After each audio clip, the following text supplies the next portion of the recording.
Allora, cari amici, a nome di tutta la comunità accademica dell'Ateneo Pontificio Regina Apostolorum, che vi porgo il più cordiale benvenuto. Ringrazio vivamente gli organizzatori e gli illustri relatori che ci onorano con la loro presenza e che offriranno in questa occasione un suo contributo.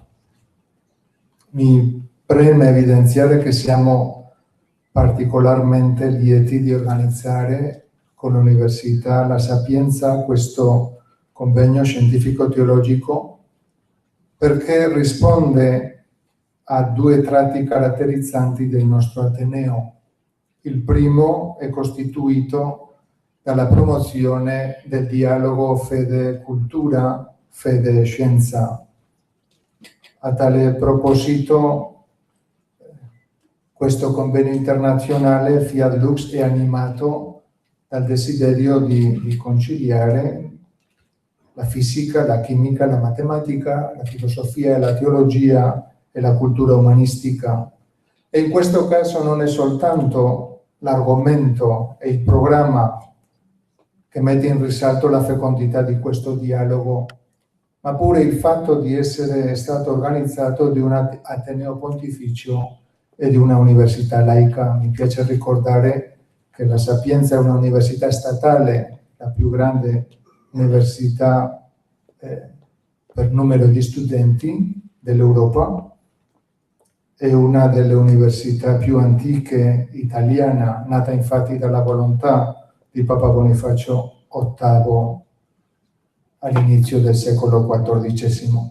E il secondo tratto invece è rappresentato dalla promozione della interdisciplinarietà nella ricerca e nella docenza.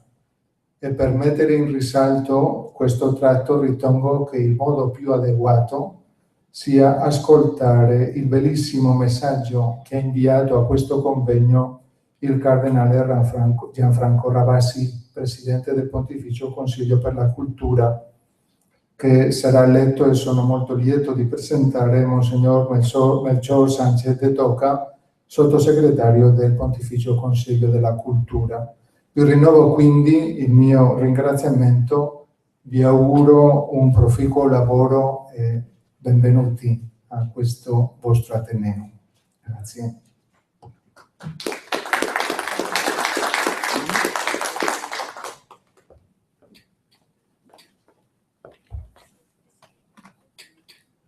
Lettura al messaggio di Sua Eminenza Reverendissima, il Cardinale Gianfranco Ravasi, Presidente del Pontificio Consiglio della Cultura. Rivolgo un saluto cordiale a tutti i partecipanti al convegno internazionale Fiat Lux, organizzato dall'Istituto Scienza e Fede del Pontificio Ateneo Regina Apostolorum, in collaborazione con l'Università La Sapienza di Roma, la cattedra Marco Arosio, come parte delle iniziative dell'Anno Internazionale della Luce indetto dall'UNESCO. Ringrazio in modo particolare i membri del Comitato Scientifico, del Comitato Organizzatore, per questa iniziativa che consente un approccio interdisciplinare e organico ad un tema di vasta portata scientifica, filosofica e teologica.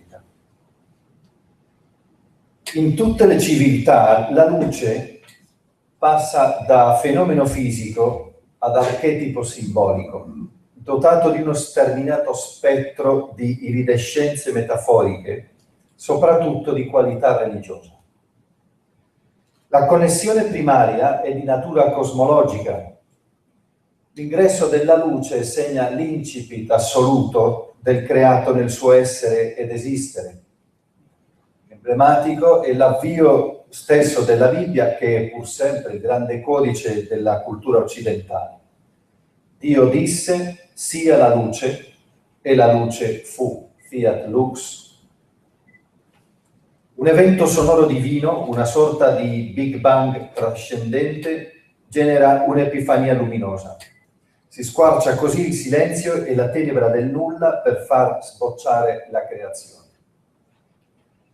A differenza di altre civiltà che in modo semplificato identificano la luce, soprattutto solare, con la stessa divinità, la Bibbia introduce una distinzione significativa. La luce non è Dio, ma Dio è luce. Si esclude perciò un aspetto realistico, panteistico, e si introduce una prospettiva simbolica che conserva la trascendenza, pur affermando la presenza della divinità nella luce, che rimane però opera delle sue mani. Si devono intendere così le affermazioni che costellano gli scritti neotestamentari attribuiti all'Evangelista Giovanni. In essi si dichiara: Dio è luce. Cristo stesso si autopresenta così: io sono la luce del mondo. In questa linea va quel capolavoro letterario e teologico che è l'inno che apre il Vangelo di Giovanni, ove il Logos è presentato come luce vera che illumina ogni uomo. La luce viene assunta così come simbolo della rivelazione di Dio e della sua presenza nella storia. Dio è trascendente e ciò viene espresso dal fatto che la luce è esterna a noi, ci precede, ci eccede, ci supera. Dio però è anche presente e attivo nella creazione e nella storia umana, mostrandosi intimamente. E questo è illustrato dal fatto che la luce ci avvolge, ci specifica, ci riscalda, ci pervade.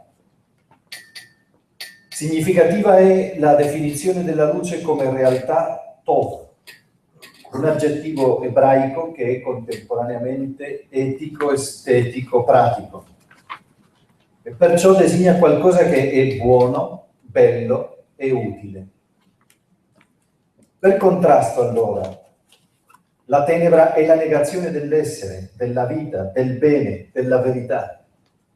Per questa ragione, mentre lo zenit paradisiaco è immerso nello splendore della luce, il nadir infernale è avvolto dall'oscurità, come si legge nel libro di Giobbe, ove gli inferi sono descritti come il paese delle tenebre e delle ombre mortali, il paese della caligine, dell'opacità, della notte e del caos, in cui la stessa luce è tenebra fonda. Per lo stesso motivo l'antitesi luce-tenebre si trasforma in un paradigma morale e spirituale. È ciò che appare in molte culture e che ha un suo apice nel citato inno prologo del Vangelo di Giovanni, ove la luce del Verbo, del Logos, splende nelle tenebre e le tenebre non l'hanno vinta. E più avanti, nello stesso quarto Vangelo, si legge: la luce è venuta nel mondo, ma gli uomini hanno amato più le tenebre che non la luce. Chi fa il male odia la luce e non viene alla luce, chi fa la verità viene invece verso la luce. In sintesi, potremmo condividere l'affermazione di Ariel nel Faust di Goethe: Welch Getöse bringt das Licht? Quale tumulto porta la luce? Essa, infatti, è un segno glorioso e vitale, è una metafora sacra e trascendente, ma non è inoffensiva, perché genera tensione col suo opposto, la tenebra, trasformandosi in simbolo della lotta morale ed esistenziale. La sua irradiazione, quindi, dal cosmo trapassa nella storia, dall'infinito scende nel finito, ed è per questo che l'umanità anela alla luce, come nel grido finale attribuito allo stesso Goethe: Mehr Licht, più luce, in senso fisico a causa del velarsi degli occhi nell'agonia, ma anche in senso esistenziale e spirituale di anelito a un'epifania suprema di luce. Tale è anche il mio augurio a tutti i partecipanti a questo convegno. Possa esso diventare occasione per un dialogo tra diverse discipline, alla ricerca di quella luce che invocava l'antico poeta ebreo dei Salmi. È in te, o Dio, la sorgente della vita, e alla tua luce vedremo la luce. Grazie.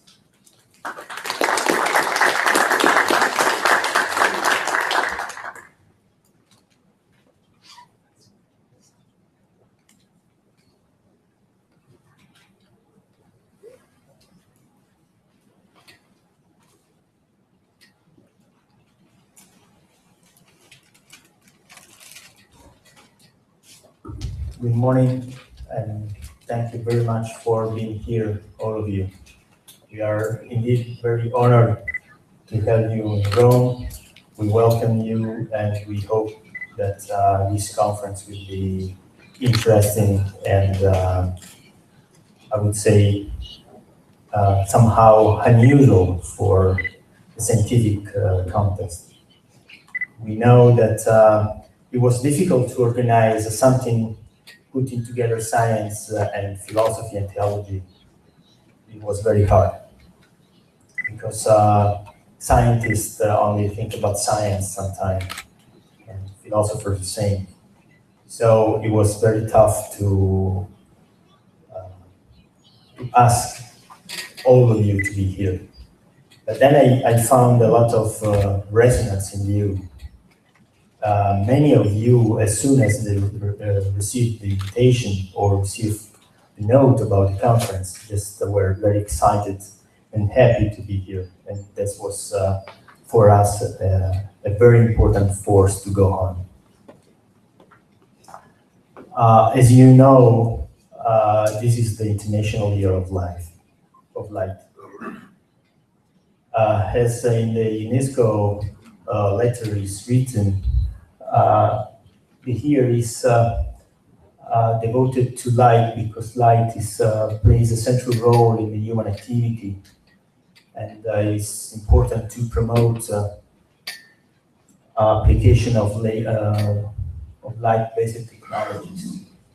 So, and also what is very important is to develop sustainable development and to improve this change of people and exchange the information among us. And this is exactly how we wanted to work in this conference. The International Year of Light is the 2015 because 1,000 years ago, Alhazen contributed importantly for the understanding of optics. 400 years ago, Galileo Galilei, even very important improvement in the astronomical observation.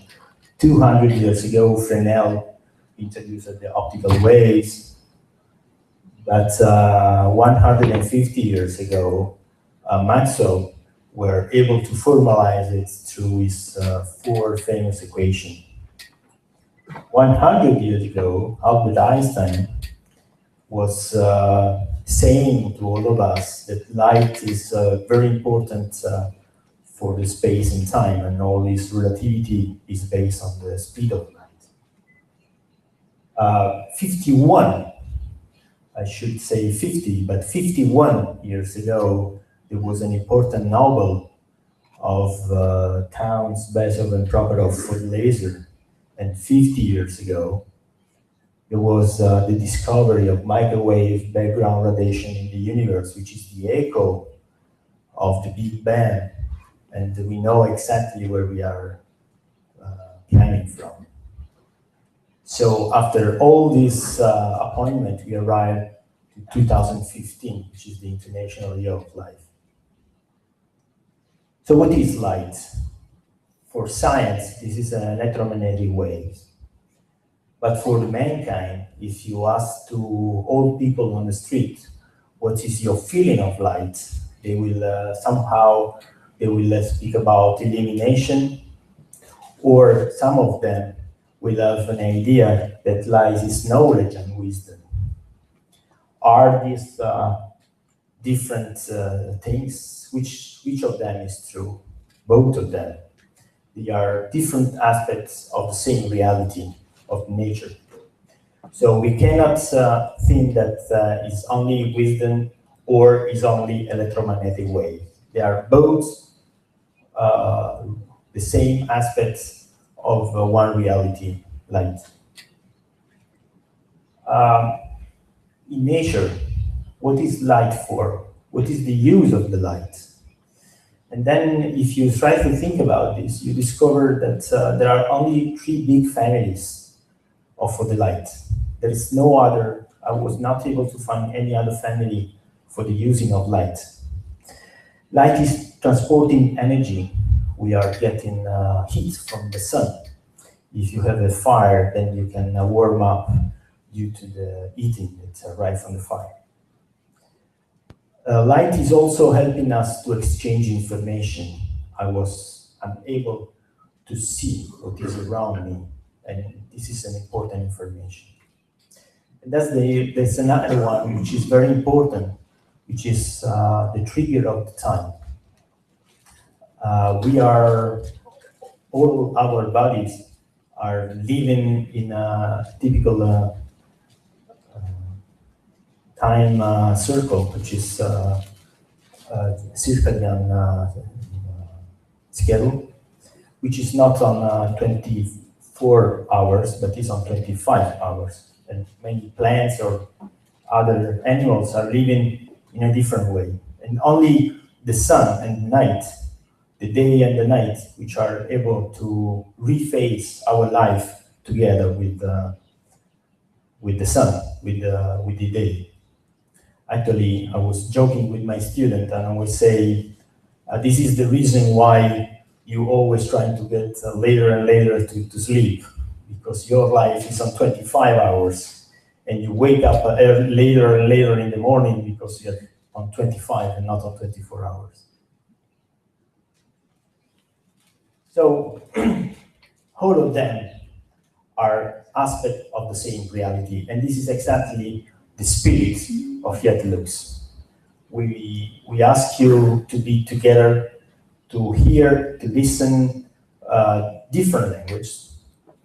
Philosopher and theologian will hear speaking about physics, and physicists or biologists on chemistry, clinician will hear people speaking about theology and philosophy.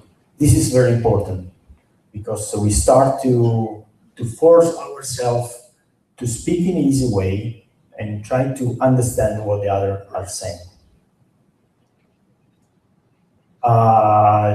This conference was organized, as many have said already, from the Ateneo Pontificio Regina Apostolarum, mainly Professor Padre Pasquale, and by Sapienza University of Rome. But then we had many friends who helped us to make this reality possible. And I want to remember here main 3 persons, two of them are here. One will join us one of these days. One is Eugene Arthur from SPIE, who helped a lot us to spread out the information of the conference all around the world. So thank you very much, Eugene. Another one is Angela Pigari, the former president of the Italian Optical and Photonic Society, who helped us to spread information in Italy. And another one, which is a very good friend, is John Dudley, who is the president of the European Physical Society, who was absolutely fundamental to call all of you and to help me and Professor Pasquale, Padre Pasquale, to know many of you which didn't know before. And then many others, as you see, are helping this conference. But mainly, we have some sponsors which were important, which were of fundamental help for organizing all of this. So I welcome all of you, and I hope that you will join, you will be happy for listening this conference. if you need any help for everything, just call me, and I'll do my best. Thank you.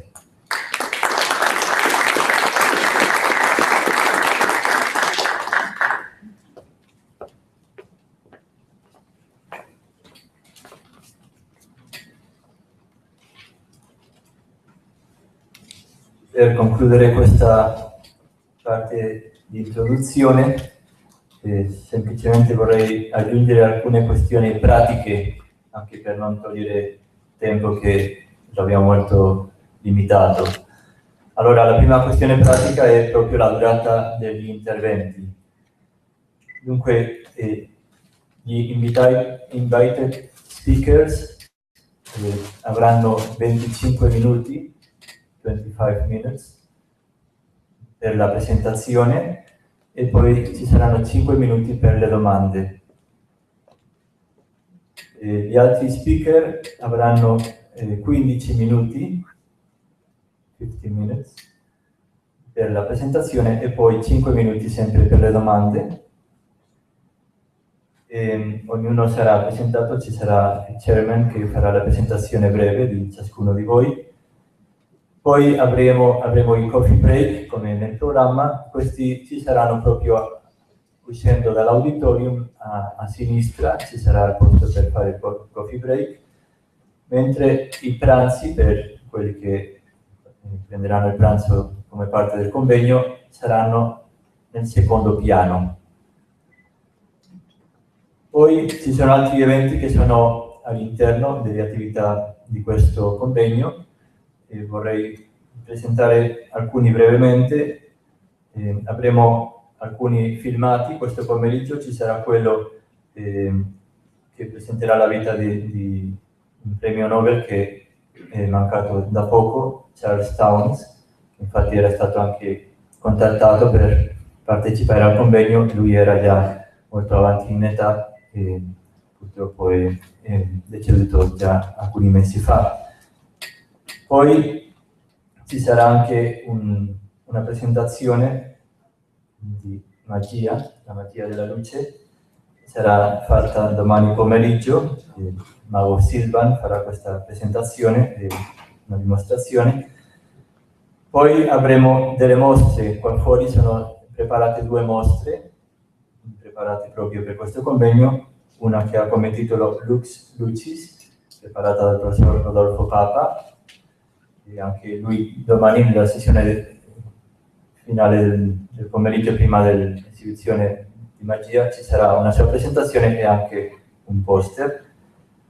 E poi un'altra mostra che è stata preparata sempre per il convegno, che ha come titolo Alla tua luce, preparata dalla dottoressa Graziella Di Tullio Zin, che ci accompagna anche in questo convegno. Non è proprio in occasione di questo convegno, però vorrei anche far presente un'altra mostra permanente che si trova proprio di fronte all'auditorium, che ha come titolo Chi è l'uomo della sindone? E lì c'è un ologramma, c'è un'immagine fatta di luce, che è molto particolare. Io vi invito nei tempi liberi anche a guardarla, perché mi sembra che anche ci può dare un po' una dimensione particolare di questo convegno. Dunque io ringrazio molto tutti, in modo particolare Eugenio, per questo convegno. Lui è stato proprio l'anima e l'ideatore del convegno. Ringrazio anche molto padre Gesù Villagracia, il nostro rettore, che ci ha accompagnato in questa inaugurazione, Marcello Sanchez Toca, che è dovuto partire perché aveva un impegno subito, e cominciamo subito a fare le attività di questa prima sessione. Abbiamo 2 interventi e poi adesso Eugenio Fazio ci dirà qualche cosa breve sulla pubblicazione degli atti del convegno. Ma è qui che si fa. Guardate questo io perché ho tutto. We had an arrangement with the Nova Science publisher to publish the proceeding of this conference. So the idea is to organize a book about Fiat Lux. So the arrangement is that papers could be in between 4 and 8 pages. Each page should be 1,800 characters, blank included. Of course, if you need more space, just advise us. There's no cost to be included, so everything is like this. Only we had the publisher ask us an extra cost if you need to publish a figure with colors. So with a figure with colors might be a supplementary cost. And also for, say for the Italians, for the English. So if you need a revision in the English, then this might have extra cost. So I would ask to have help directly from your house. Okay. In my previous speech, I forgot one important point which I wanted to.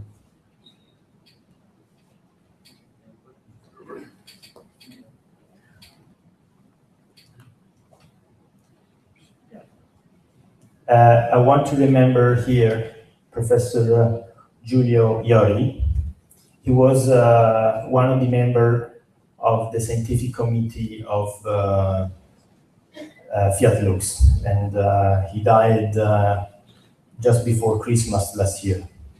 So while we were working, we received this news that Professor Iori was not here, and then I think it's important to remember him because we are sure that he's listening somehow the conference he wanted.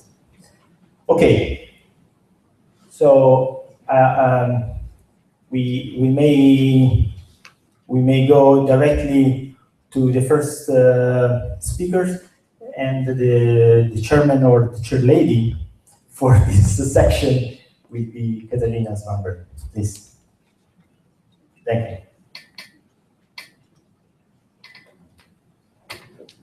He also, Lori was a great collaborator, so I will also mention him. As a representative of SPIE, the International Society for Optics and Photonics, one of the supporting organizations for this conference, it's a great honor for me to introduce Professor Stefan Hell to give the first talk of this conference, the first scientific talk of this conference. So sorry. No.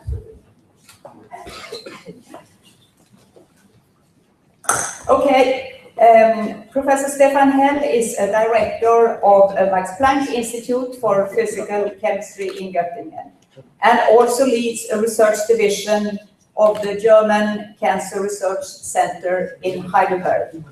He is credited with having conceived, validated, and applied the first viable concept for breaking Abbe's diffraction limited resolution barrier in a light focusing microscope, and has received several awards. Most recently, he shared the 2014 Kavli Prize in Nanoscience and the Nobel Prize 2014, 10th of December in Chemistry in Stockholm. So please, Stefan, and your talk will have the title, Light Microscopy, the Resolution Revolution. Please. Thank you very much, Katarina. Thanks for having me here. So I should mention at the beginning that my last name, Hell, in German actually means bright. So as you can imagine, so my whole life is devoted actually to light. But to be serious, now I'm going to talk about resolution, as Katarina just mentioned, especially about the resolution of the light microscopy. I think every one of you has a notion of the importance of the light microscope, because the light microscope actually stands at the beginning of the development of the world as we know it today in terms of science. Because this light microscopy, many important discoveries were made, such as the fact that every living being consists of cells as basic units of structure and function, and so on. However, we also learned at school that the resolution of a light microscope is fundamentally limited to about half the wavelength of light. So light microscopy is very useful, but you cannot see small things that are smaller than about half the wavelength of light. And it's about 200 nanometers, a fifth of a thousandth of a millimeters. And this is why light was given up for making images. If you want to go to smaller details, an electron microscopy was developed, so that the images were made by electrons.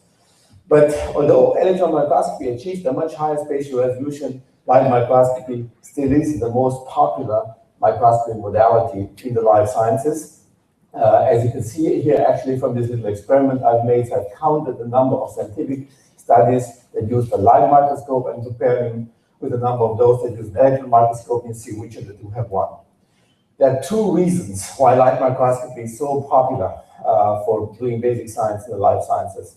One of them is the simple fact that it's the only way by which you can look in the interior of living specimen, living cells. And light, if you will, reveals life inside a cell. That's an almost unique feature of light. And it's hard to do it, or impossible to do it with other means at the moment. There's another reason. There are many thousands of different type of biomolecules in the cell, and you want to know where a specific molecule, a certain type of protein or so is going, and what it is doing. And in order to do that, we have to highlight it. And you see it in the word, we have to highlight it. We have to make it kind of prominent, we have to make it visible. And that is easily done in light microscopy again. We see again the unique feature of light because we can attach a molecule to the protein of interest. So the protein of interest that needs to be highlighted can be labeled actually with a molecule. This is an organic molecule. It has two states, a ground state and an excited state. And now you see the point, light comes again. So you shine light on it, and then a light particle will be absorbed. Then the molecule gets to a higher lying state. So this is the energy ground state, and this is the high lying state. And then the molecule comes down, emitting light again, a fluorescent photon. Now, this fluorescent photon is shifted in wavelength. So if this is green, this is red, because some of the energy that is absorbed here through the photon is lost here in the movement of the atoms. And so this light, of course, can be easily separated from the light with which we illuminate the sample. And this is very important because this makes this method so sensitive. In fact, it is so sensitive that you can even detect a single molecule if you want. But although you may be able to detect a single molecule in a cell, so an individual labeled molecule, if there's a second molecule, a third, a fourth, or a fifth, coming close to the first, you cannot tell them apart. So the a resolution is about the problem of discerning things. And if they're very densely packed, closer than the 200 nanometers, you cannot tell them apart.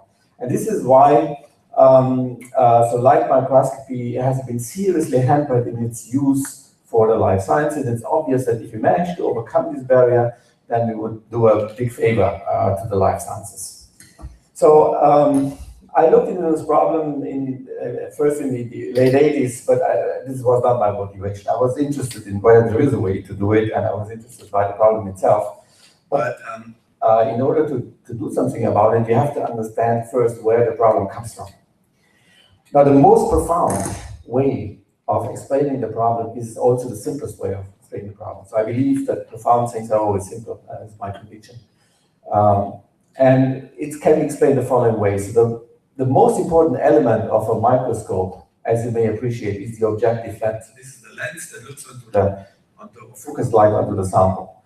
And so it's shown here symbolically. And the role of this lens is nothing but to concentrate light in space. But since light propagates as a wave, so it's not possible for the lens to concentrate the light on a single point. There's no way. So it won't go to a single point. Rather, we get a minimal blob of light or spot of light, a minimal extension of the main maximum here of brightness that has a minimum size, 200 nanometers in this direction, about 500 nanometers in this direction. And this minimum size has a major consequence, and this is the actual problem. All features that fall within this range will be flooded at the same time with light. So they all will be illuminated at the same time. And therefore, they will also scatter light back, so they produce light at the same time. And so there will be a big difficulty telling apart the signal coming from those features, from those molecules. For example, if we imaged the light back, so like the fluorescence light back onto a detector here, then the signal from each of these molecules, of course, will also be focused here. A detector will also produce this blob of light. And then if you have a second one, a third one, a fourth one, a fifth one, and so on, they will all produce these blobs of light in here. And the signal that is found in here will overlap. And so they will be confused by any detector that we place in here. So no matter what detector we place in here, the signal will be confused. And so you cannot really tell it apart. But this was first realized by this man, Ernst Abel, who lived at the end of the 19th century. And it was coined in the equation that is still named after him. It's saying that in order to be separable, two features of the same kind have to be further away than the wavelengths, that's the lambda here, divided by the so-called numerical aperture rejected, and this is a number like 3 or something. And so this is responsible for this 200 nanometers or so.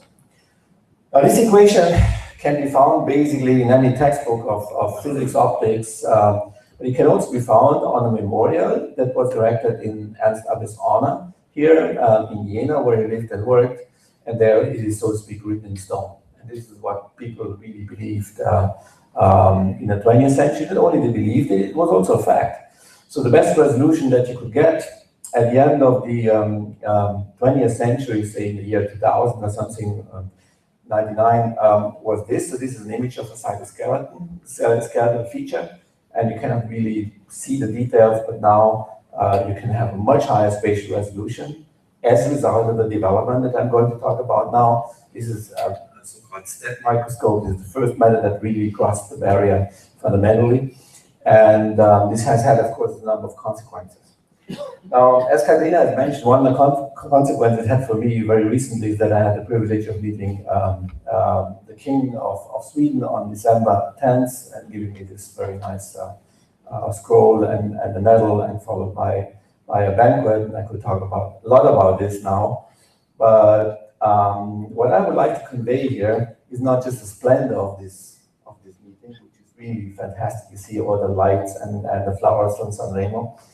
I would like to give you a brief idea, at least, how this transition happened and why we can now image at much higher spatial resolution than before.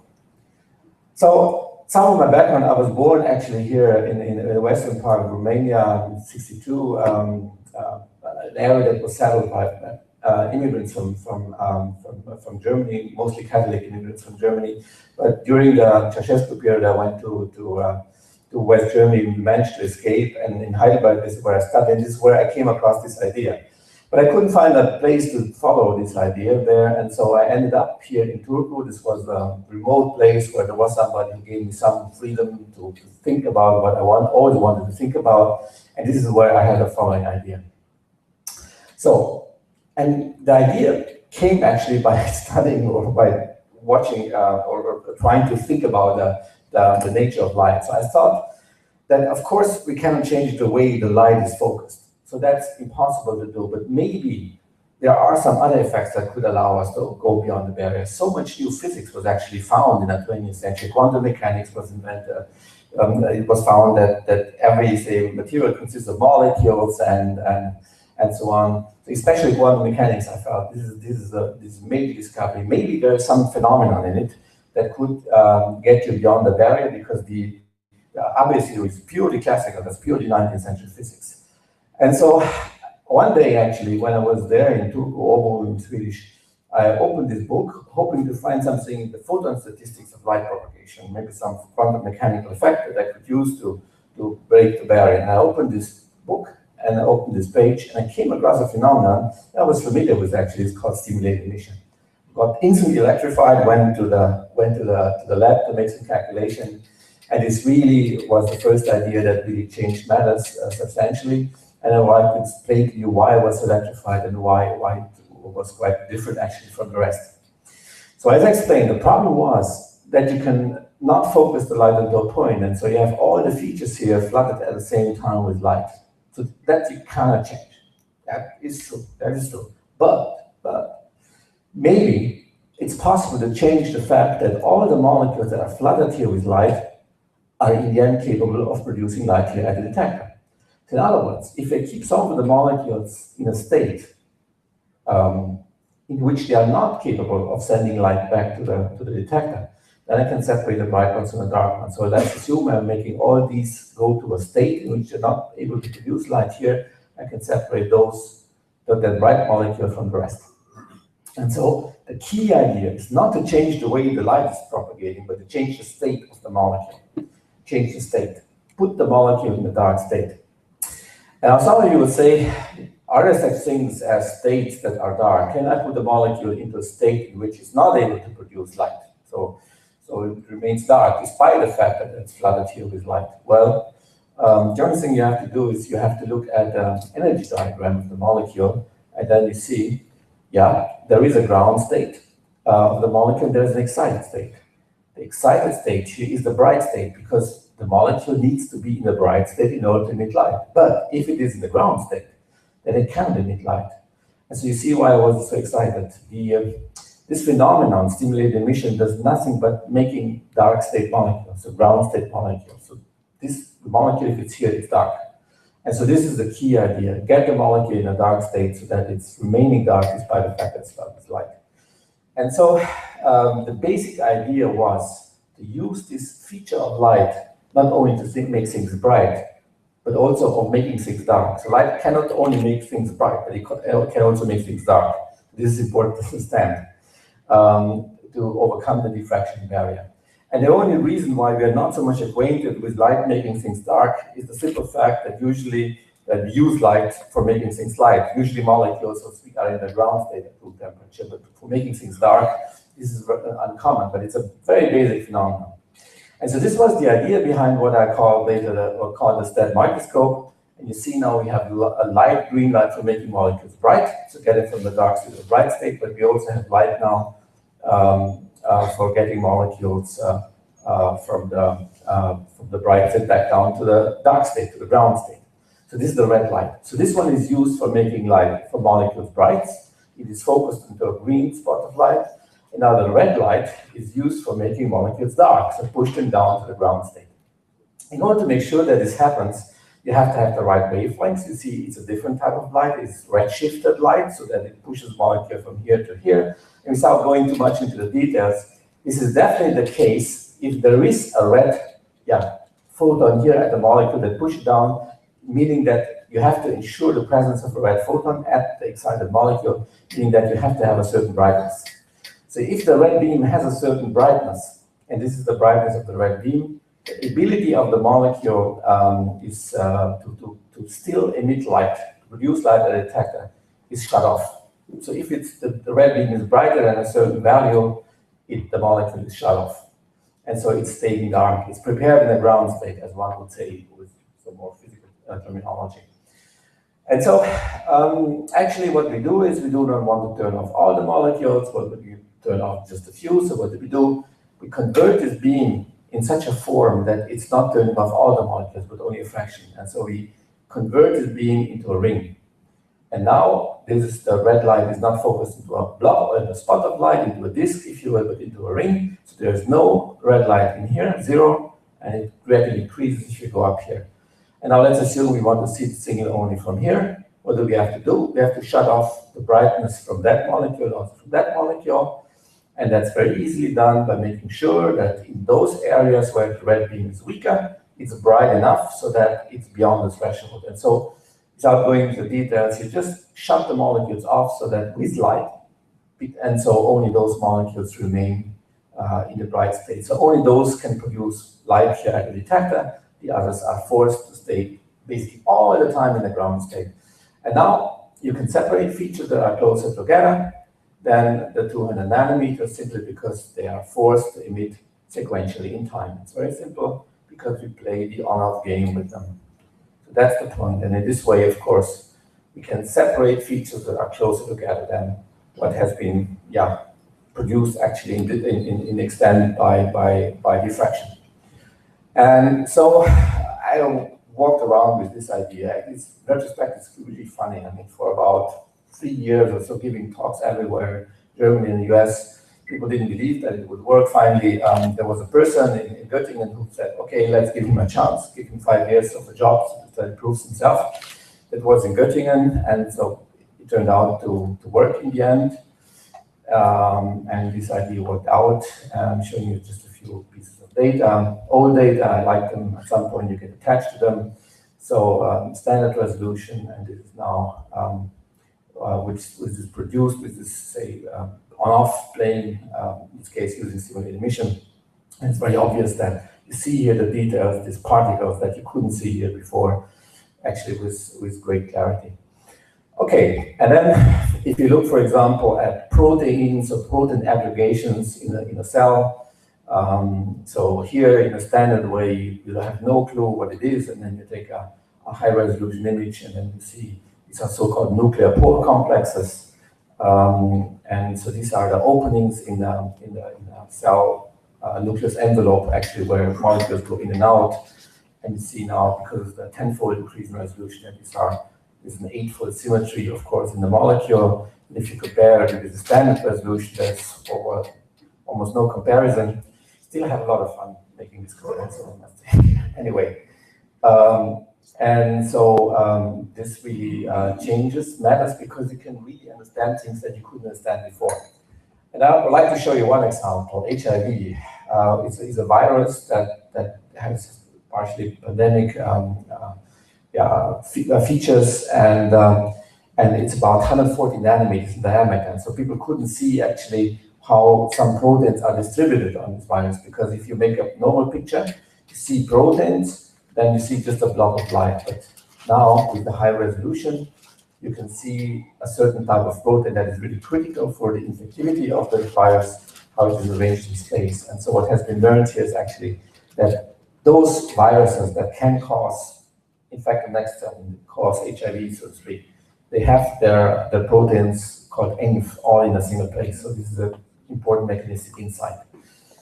Light cell imaging at the extreme is to look at neurons. So this is a neuron in a anesthetized mouse, a living mouse, just to see what the neurons look like in order to understand how neuron communication works. This is just to give you an idea what could be done. In the end, the notion is to study here the protein distribution on the synapse. So here's the synapse, and this is the receiving end of the neuron, and hopefully understand on a molecular basis what's going on here, both in living, healthy, and in diseased neurons. And I think at some point one will be able to give a visual cue here and see what's going on directly on molecular scale. There's no physical reason why this is not possible in the end. There's no fundamental barrier. In 2000, it looked like this. If you don't know exactly how it works, how well it works, you have to make complicated systems. This is part of the game. If I had known at that time things that I know now, I could have sped up the development by 10 years. But well, I share this fate with other people too. If you read biographies of other developments, so it's almost the same. It's offered now by 3 manufacturers right now. There are 4th and 5th coming soon. This is one of a startup that I set up. And actually the startup thing made this picture, which is now actually on the official poster of the Nobel Prize. So this is a STAT image, and as I said, the STAT method was the first method to do it, but it didn't remain the only method. So there's another, say, successful method. It works actually based on the same principle. It's also playing on-off, but the difference to this one is that it's played on-off on a single molecule basis. So making the difference on a single molecule basis. And without going into details, so this method, which is called PARM or STORM, has been actually done by this gentleman first, and he has discovered the detection of single molecules, which is essential for this method, and so I'm sharing the prize with them. And with that, I'm coming back to Abbe's equation. So we've seen that we can overcome this barrier. So it's very, very obvious that we can go better than that. So do we have to change it? Of course, yes. If we want to explain the situation, of course, we cannot stay with our situation. And one way of doing it is you calculate the new resolution that you get, or you do an experiment. What I've done here many years back, this little experiment. So these are particles that are recorded in the normal way. The resolution is 22 nanometers. 220 nanometers. But now I'm turning on the red beam to turn off molecules, and the resolution is better. And eventually here, and up with 22 nanometers, and you see now this huge, say, increase in spatial resolution by an order of magnitude. You can jump over the barrier like that, sort of fun. And you take down those numbers, and then you plot them, and then you will find that the resolution increases actually inversely with the square root of this ratio I over IS. So this intensity over this characteristic intensity. And so now we know what we have to do. So this is Abbe's equation. And well, no problem, we just plug in that factor. And this explains now the situation actually very, very well. So this I over S stands actually for the state transition, for making a definite transition between two states to make the thing separable. This is the fundamental idea. The fundamental idea is not to separate by the focusing of light, but separate by states. And you separate, you get the resolution by transiently putting the molecules in two different states for the time of the detection. That's the whole field. This is what any of these resolution methods is based on. And so this is good news because it's you can go down to the size of the molecule basically. So that's the limit is actually the size of the molecule, it's a molecular scale. And since this is also has some sort of philosophical touches, and many of you were not interested in the details, I had the privilege, of course, of summarizing some of my experience I've made over the last, say, 20, 25 years of development and fighting against all odds in a banquet speech, actually, at the Nobel banquet. And so I felt maybe it's a good idea just to finish actually with this banquet speech, actually kind of showing you how I see the problem, and this maybe gives also a philosophical outlook on future things. I made it with Italian subtitling, by the way, so those of you who are not so well proficient in English, you should see the subtitles if you look up. You can read it. So here it is. With that, I'm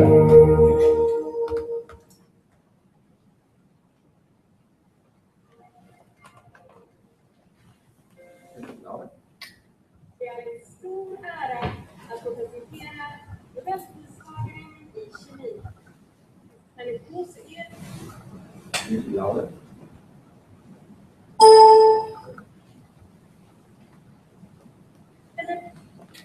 Den Nobelpreisträger in kemi presentieren. It is a great honor to introduce the Nobel laureates in chemistry, Professor Stefan Hell.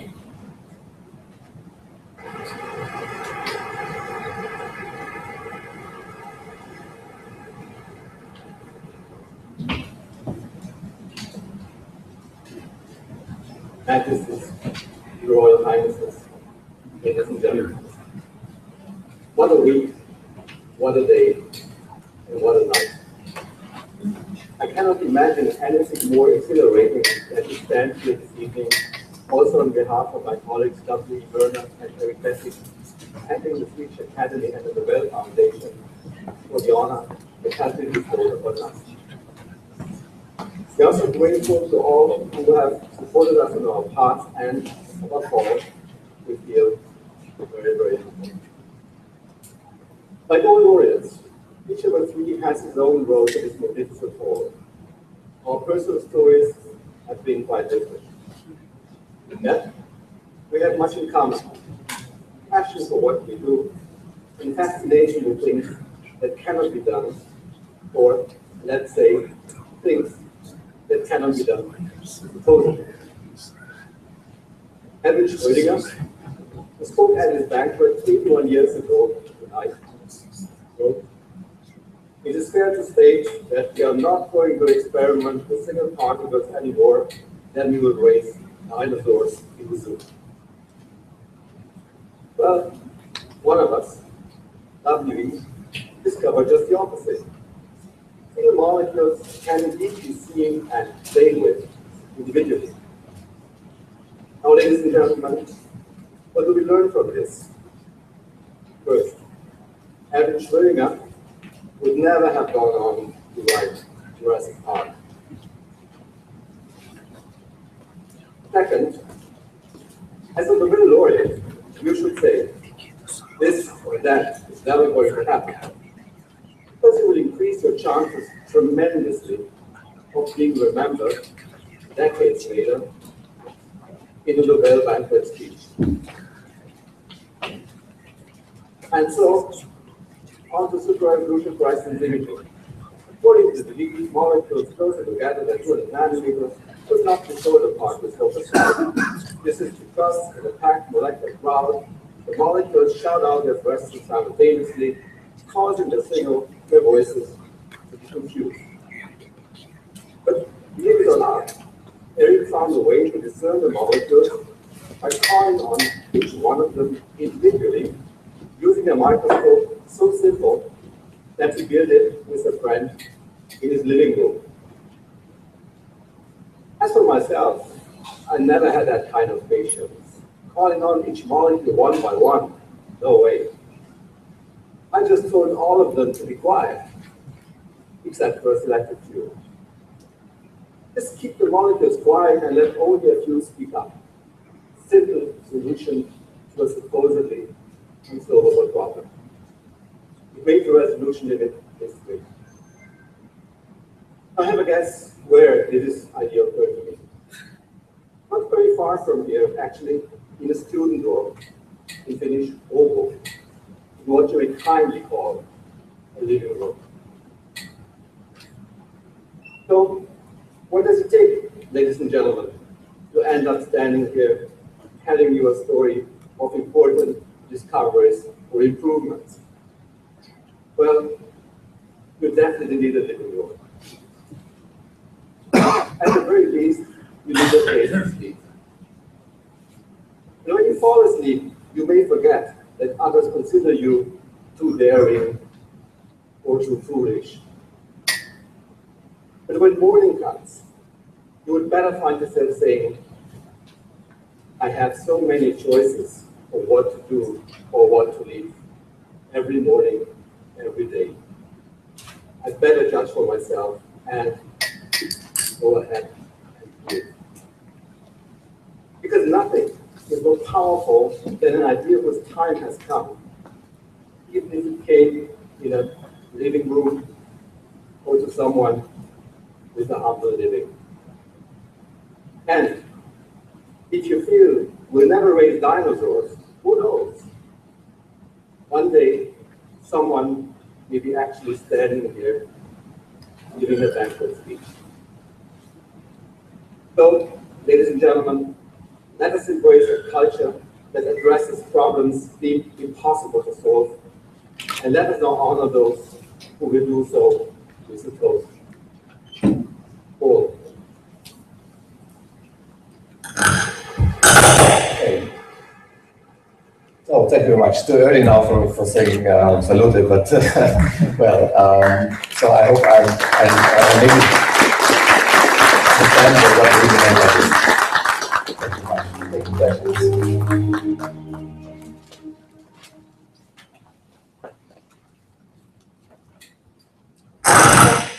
Thank you so much, Professor Hell Knight. And he has really solved the problem that the scientists are out after all the time, to solve the impossible things, and that's what you have done, and we really appreciated that you could present for us. One or two questions to Professor Hell? Yes? Sorry, you have broken... Just a moment. Okay, excuse me. You have broken a limit, which I use a couple of years. Oh, excuse me. Okay. Hear me, okay. You have broken a limit. I can hear you. I can hear you. Oh, excuse me, please. It's my problem. So we have broken a limit, which is the diffraction limit. Can you predict another limit? How far we can go? So in this particular case, the limit is the molecule itself, because the energy Can go to atoms too, to fragments of atoms too, to particles too? not with this concept. Not with this concept, because the smallest separable entity is the molecule, because we separate by molecular states. But it's imaginable to think a bit further and to play out the concept in such a way that, to speak technically, that the field is changing strongly over the molecule. So usually, if you learn perturbation theory, then you know, okay, we say the field is constant over the molecule, but then of course you can get information about the symmetry of the molecule, for example. You don't see the individual atoms, but you get a notion about the symmetry. But of course, you can imagine playing out a similar concept with the atoms. But then it has to be different traditions. The way is open. My point is, forget the light when it comes to separation. This is the simple message. Forget the light. Don't do it with the light, because light doesn't want to. It the light, but forgets the light. But it's the states of the molecules. Then you can also use light for it. You make it with precision. Yeah, that's the point. And if you see it like that, if you do not perceive the resolution of a light microscope as a light problem, but as a state problem, or also as a state problem, then the whole world opens up. That's the point. That's the actual discovery. Well. Yes. Thank you very much for this beautiful lecture. I never really understood what you did before, but now I do. Now, you correctly emphasized that, of course, crucial to what you have achieved is the state of the molecule. But there's also something else, because you can achieve this resolution because you can make the dark spot so very small. Now, this is with the dark light, the red light. Now, of course, this is also optics. And it's the fact that you can beat the Abbe limit if you consider not light, but darkness. And the fact that you have a phase singularity at the center, as you explained with your spiral modulator, is what enables you to get this tiny dark spot, much smaller than the wavelength. It's because the light is very dark there. This is a more general phenomenon called superoscillation. But I just want to ask if you agree with this. Partially. It definitely helps, but it's not fundamental. So in the end, you can also imagine, and just to be very frank, imagine making a gradient. And then you don't have a zero or so. And you can also imagine playing it out in slightly different ways without having a zero, say just 5% or 3%. In fact, I don't have a real zero here because technically cannot make it. Still, I can make a separation as long as I have distinguishable states. So if you really boil down it to the gist of it, you need distinguishable states. They do not be, say, totally black and totally bright, 0 to 100%, which is of course very advantageous, but just distinguishable. But I see your point. Of course, there is something that I'm using here to great advantage. It's that zero intensity, that field transition, changing signs. That definitely helps. But if you think about it very, very hard, then you realize that it's not fundamentally required. It's very helpful. So first, thanks a lot for being here in Rome and in the conference. I was very impressed. Just an easy way of visualizing a very small hotspot. My question is, you have a very small light source, so this should have an enormous spatial coherence. So I wonder if you are able to somehow use this spatial coherence not only for the imaging, but also for improving the images, like interferometric techniques. It's a good point. Definitely there is room for it. You are right, especially if you just have one molecule in the end, or maybe a few. They must be inherently localized because one molecule sits at a certain coordinate, of course. And then you can play that out by looking at emission properties. What you can do, for example, is to identify individual molecules by the emission statistics. So that's also coherence, if you will. This has been done, and like making a kind of Henbury-Brown-Twist experiment, and so there's room to play. There's definitely room to play. Yeah, but it's just partially beginning because so far, I mean, the biggest handle we have on the practical resolution is the molecule itself, changing the states of the molecule. So this is all about molecular states. to be very simplistic, of course. This is the paradigm shift. It's all about molecules. Okay, I think we need to stop there and thank Professor Held once more. Now we switch field a little bit and we will have a talk called Life, Intellect and Truth in the Tradition of Western Philosophy. And that will be given by Evandro Agazzi. Evandro Agazzi is an Italian philosopher and a professor at the University of Genoa. His field of interest are ethics of science and technology, logic, metaphysics, philosophy of language, philosophy of science, philosophical anthropology, and systems theory. He is currently the president of the International Academy of Philosophy of Science, honorary president of the International Federation of Philosophical Societies, and of the International Institute of Philosophy. Professor Agazzi is the editor of Epistemology, an Italian journal for the philosophy of science. He is also a consulting editor for numerous international journals. So please, with me, welcome Dr. Evandro Agazzi.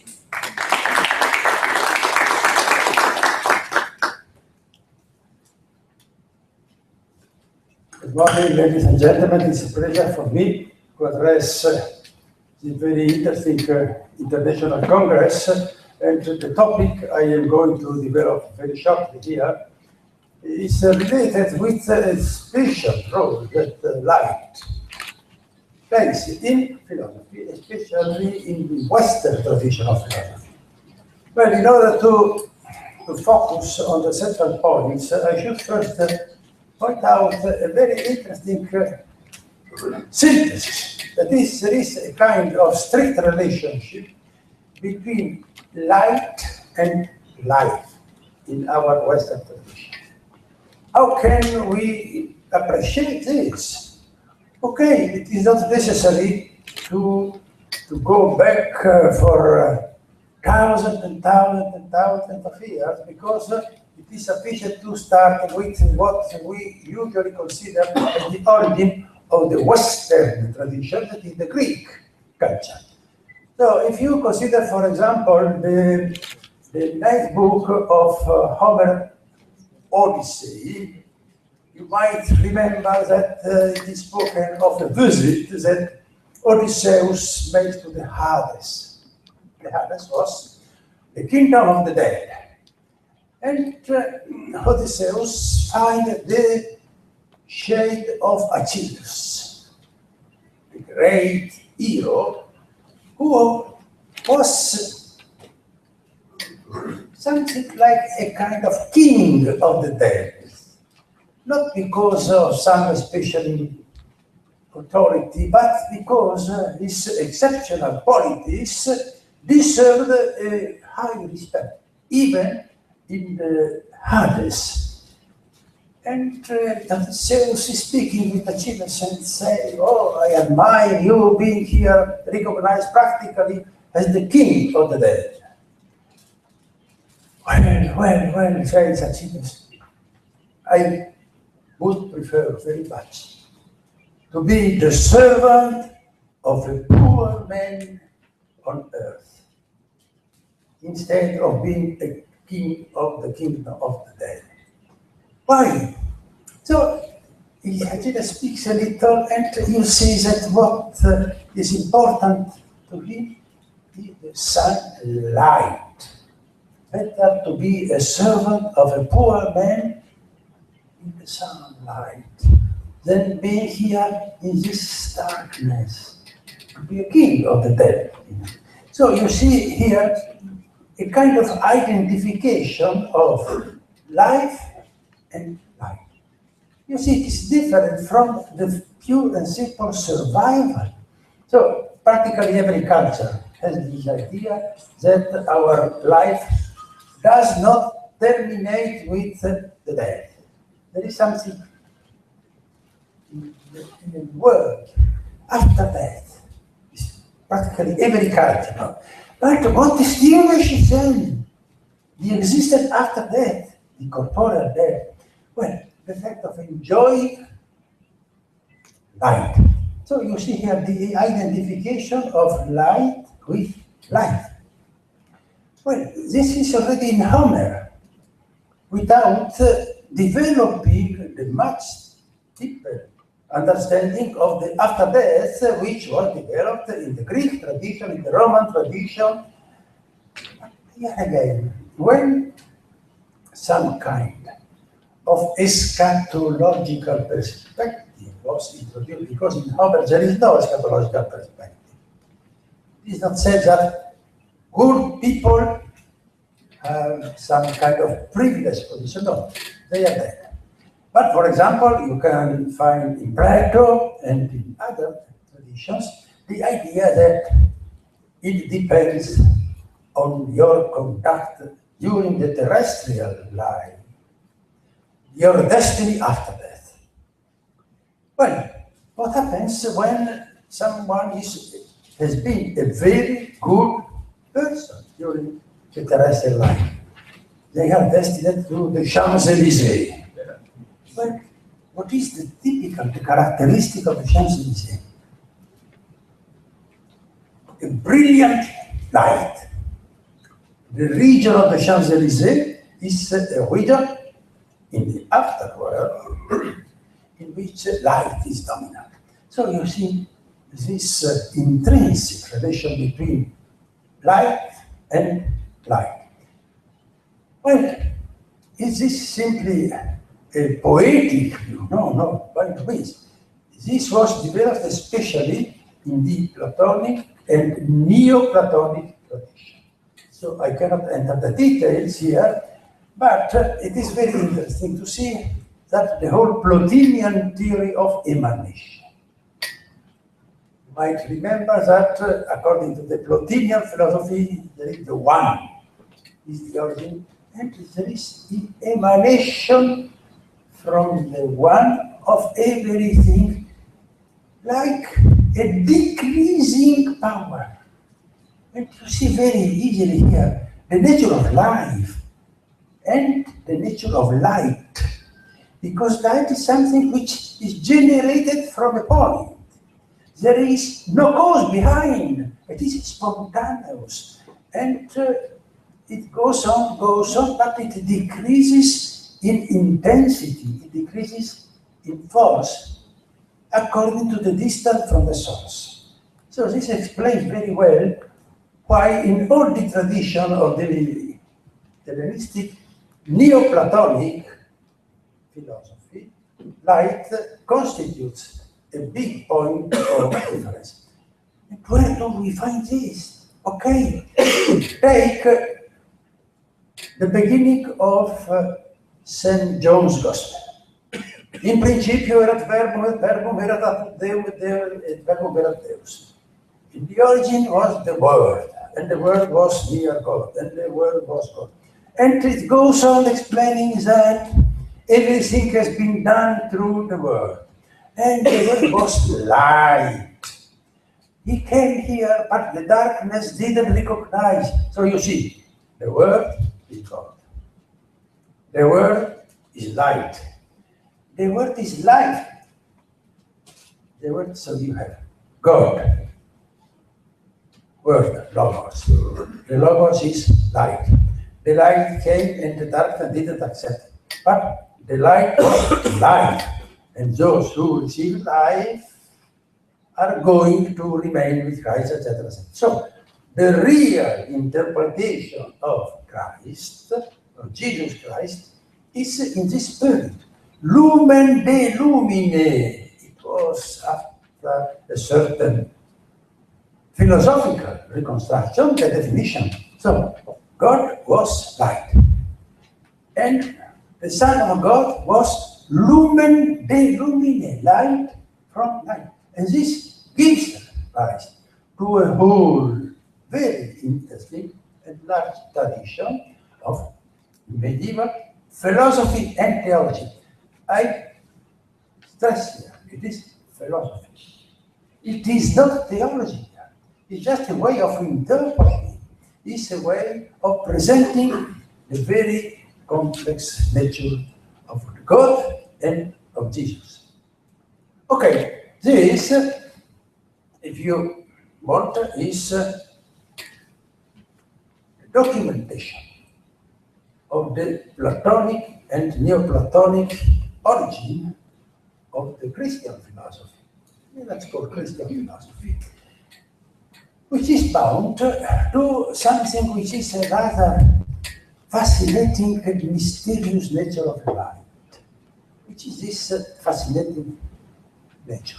That without light, you don't see colors and forms, but you don't see light. This is very, very mysterious. So, if there is no light, you may have in front of you many beautiful colored objects. Not only, but you might have a perfect sensory apparatus of vision, a good sight. Well, you have a good sight here. Colors and forms there, but you don't see unless there is light. The light is the condition which makes possible the sensory perception by sight. But you don't see light. And what is light there for? Something which is not material. You see the transition, which must fill up all the universe. Everywhere there must be light in order that you can see form and colors. Not only having good sight, you need it. So you see the transition from a physical presentation of light to a metaphysical presentation of light, because it is already explicitly said that light is not material. It's not material. You don't see light. And so this is something which has to do with matter, and I don't go back to the Neoplatonic philosophy in order to present this. But now, let us abandon for a moment Plato and Neoplatonism and pass to Aristotle. So in Aristotle, there is a strict relation between light, intellect, and truth. This was already visible in Plato, but in Aristotle it is very clear, because if you take the third book of the Anima, you find the famous doctrine of the two minds or two intellects. Why two? It is not enough one intellect, one mind. No. Why? And here you find the Aristotelian doctrine of the formation of the representation. Let's start with sight. In order to see, you must have a good visual organ. There must be also the object. But if there is not an agent which is in actuality, the sensory capacity cannot pass from potentiality to actuality. So, your sight is in potentiality to receive colors, but it doesn't make the transition to actuality without the presence of an extra active power, which is light. Okay. Now, when Aristotle comes to the intellectual apprehension of the universals, of the mathematical concepts, he makes the same discourse. Of course, you must have, first of all, a potentiality which is in the soul, which is the potential intellect or the potential mind. Sometimes called also the possible intellect or possible mind.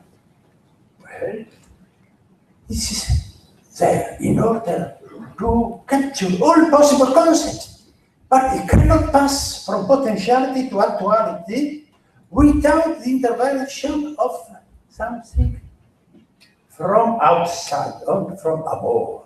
And this, the first, is the intellect, the possible intellect, the patheticos nous, and now you need the active intellect, the nous poieticos. And this is declared by Aristotle, something like a light. Look, in the whole corpus of Aristotle, there is no other mention of this intellect, only in this passage of the third book of the Anima. And there is no qualification unless that it is not material. And the only characterization is that of being a light which enables the passive intellect to form concepts.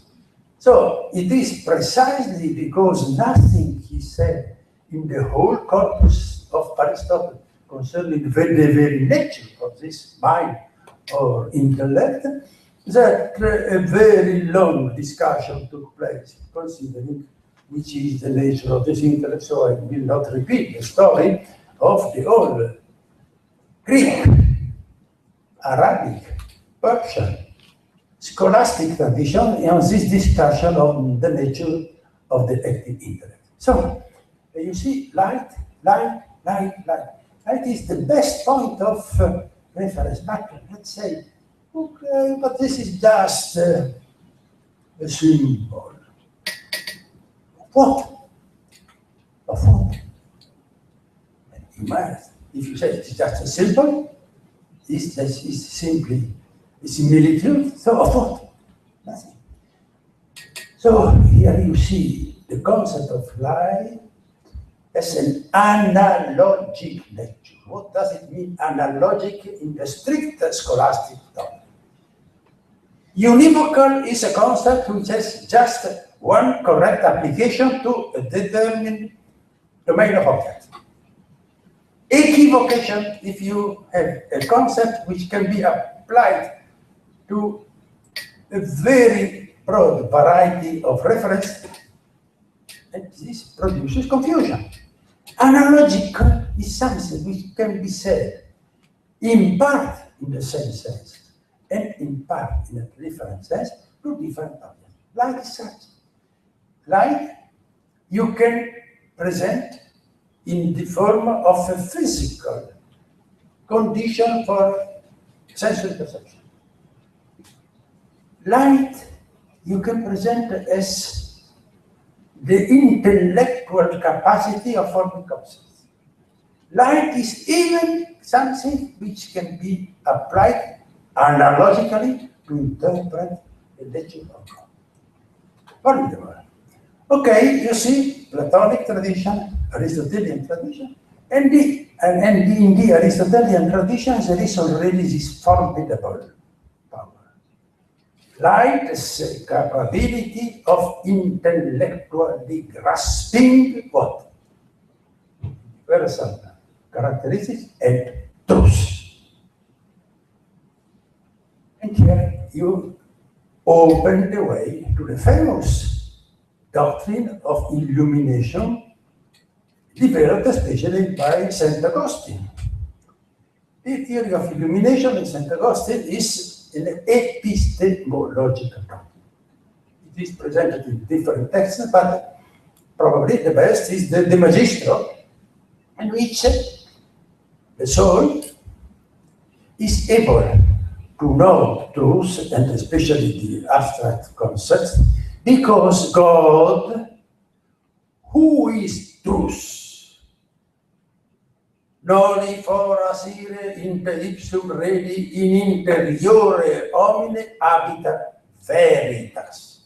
Truth inhabits the internal homine. Ipsa veritas Deus est. So this truth is God itself.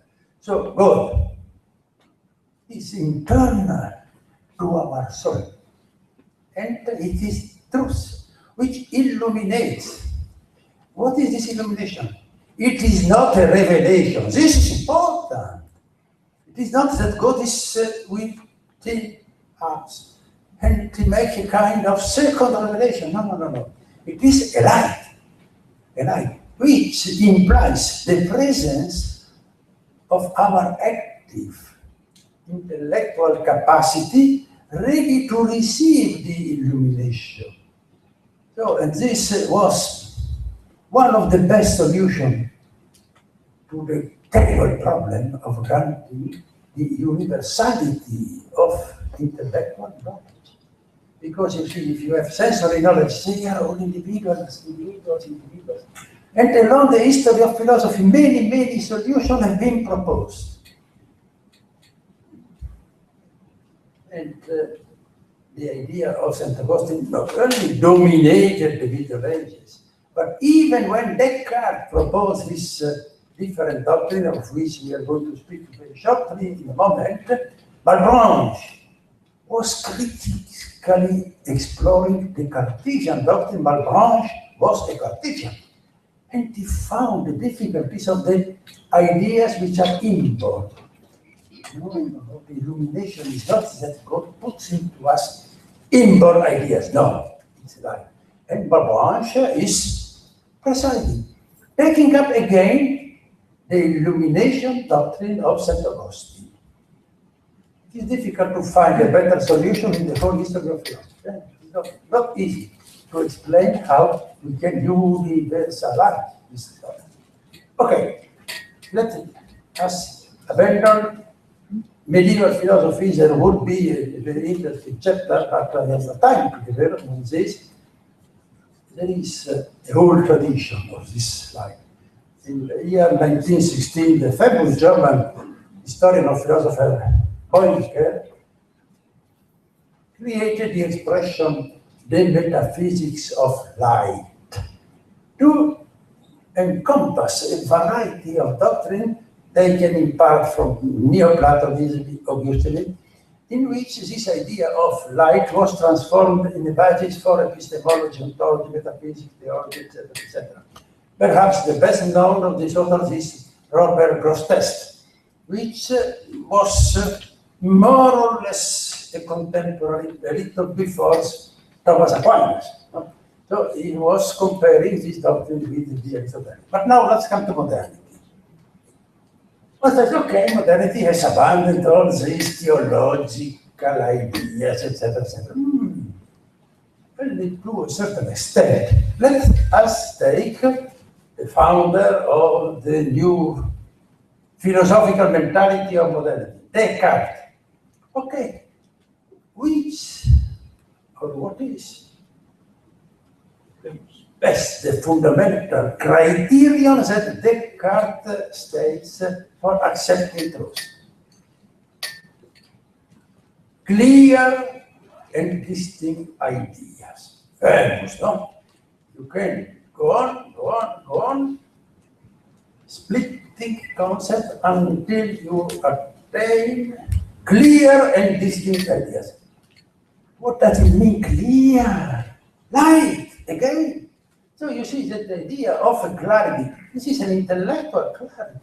But again, so you are using this analogical nature of light in order to grasp the fundamental foundation of what already this scholastic tradition used to call a simplex apprehension.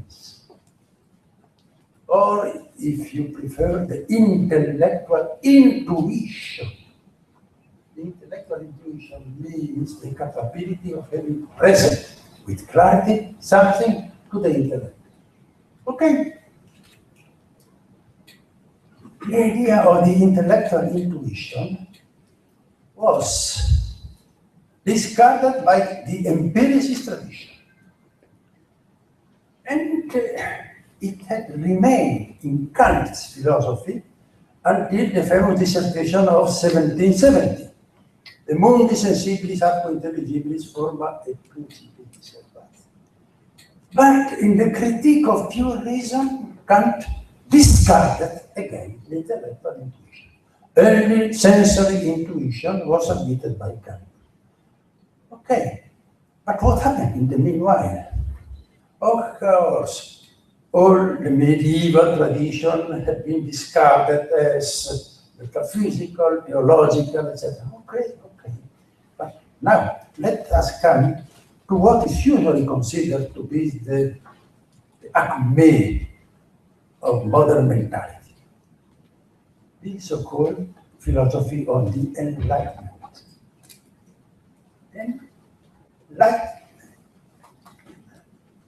In German, Aufklärung. In French, de lumière, light, illumination. Illuminismo.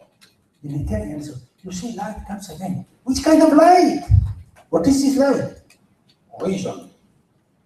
Reason was the idea that this movement promoted as the criterion for attaining truth everywhere, not only in the sciences, but in ethics, in jurisprudence, in metaphysics, and so on. So you see again this tradition, which is considered usually as the repulsion of the traditional view, according to which light has to do with spirit, etc., consecrates, so to speak, reason as the new light which should secure the progress of humankind. And it is not by chance that if you consider two of the three major works of Kant, they are entitled Critique of Pure Reason, Critique of Practical Reason. And there is even a booklet of Kant. The title is Was ist Aufklärung? What is enlightenment? So, it seems to me that we have enough evidence in order to see that light has dominated Western culture until modernity. And this is a good reason for not abandoning this idea also today, especially because you need much light, much illumination in all domains, because it is only through light that we can find our way in a territory which is unknown. If you venture in a territory for which you have a map, okay, it is easy, you have already the path. But if you have no map, you must have some light to explore. And a light which must orient. So this is possible only if you see things in the light of some values, in the light of certain principles. You see, this is very important because it is like using a compass instead of a map. When you have no map, you need to orient yourself according to some goals which are very far. But you can at least have an indication of a certain good direction. And this is especially crucial today, because what we can hope for our future generation is just a luminous future. What we hope is this, not whatever future, a luminous future. You see that even in this case, you are obliged to make a certain appeal to light in order to orient our hopes. I had no watch, and I believe to have attained the time which was decent to respect for me. Thank you very much for your attention.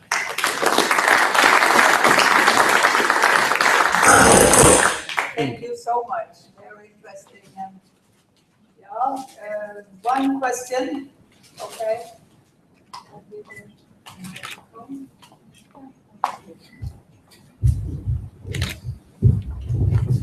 Professor, I'm a physicist. We are open a very narrow spectral lengths of the light radiation, 0.3 to 0.8 micrometers. So, God open to us a very narrow access to the nature, to the world. Because we have hundreds of microns to the left and thousands of microns to the right, which we apparently cannot see. I had a personal experience, so I'm now blind after an accident. But after, well, it just happened 24 years ago. After, let's say, a few months of the route, I went back to my activity. And you'll see tomorrow I'm going to make you a lecture about what I do today. I have a laboratory of 26 people. 3 of them I knew before my accident. 23, they I knew. But I can make them a perfect draw. How they look like. Some of them I never touched because they are lazy. There is some other perception. So we can see somehow, it's my conviction, we can feel somehow, not see. That it's as feel somehow. The other way like this, we have a higher perception of the world around. So God who created us, well, gifted us much more qualities than we use for. Well, let's say the light perception, I told you, it's so narrow that as a physicist I cannot imagine that we have access to such a narrow window. It's very rich to remember, because 40 years I can see. I remember what's the color, I remember spring, I remember summer, I remember everything. So we see everything. But imagine that we could see something else. But I have the feelings that we have the perception of the rest.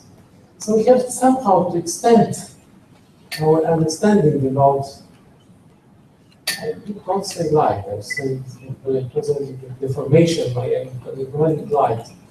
We have access to much more than the direct light. It's my conviction after 24 years since I cannot see.